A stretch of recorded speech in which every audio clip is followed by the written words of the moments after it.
करे। हाँ हो लेके करो आइल बाबू घूमे लो खाली ओरिजिनल नहीं खरंगदार बड़ो जाली। चुप ए बाबू हम तो क्रिमिनल के सिस्टर होई। अरे का हम सबका से बड़ गैंगस्टर हई हथियार के बड़ल बेस्टर हई। अरे जा पावर चेक करे वाला हम टेस्टर हई हथियार के बड़ल बेस्टर हई। ढेर देखले बानी देश विदेश ले व्यापार चलता।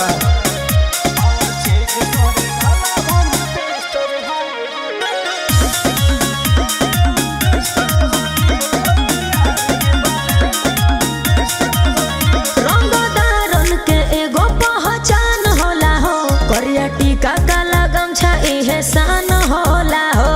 Yes darling. जी हे सुपोत को देखाई पता चल जाई हो अच्छा। ढेर लोगन के हमरा से जल जाई हो।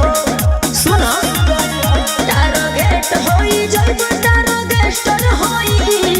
फेंको मत। समझे हम सबका से बड़ गैंगस्टर हई हथियार के बड़ल बेस्टर हई। अरे हटो। पावर चेक करे वाला हम टेस्टर हई हथियार के बड़ल बेस्टर हई।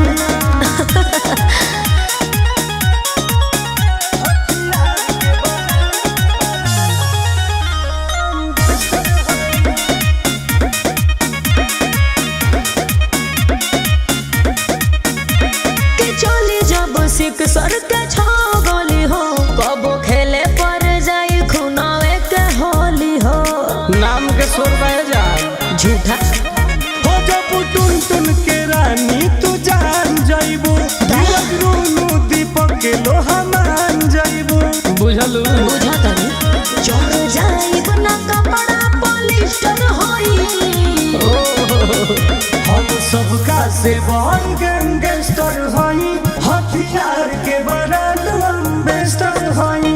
पावर चेक करे वाला हम टेस्टर हई हथियार के बड़ल बेस्टर हई। पता कल जान।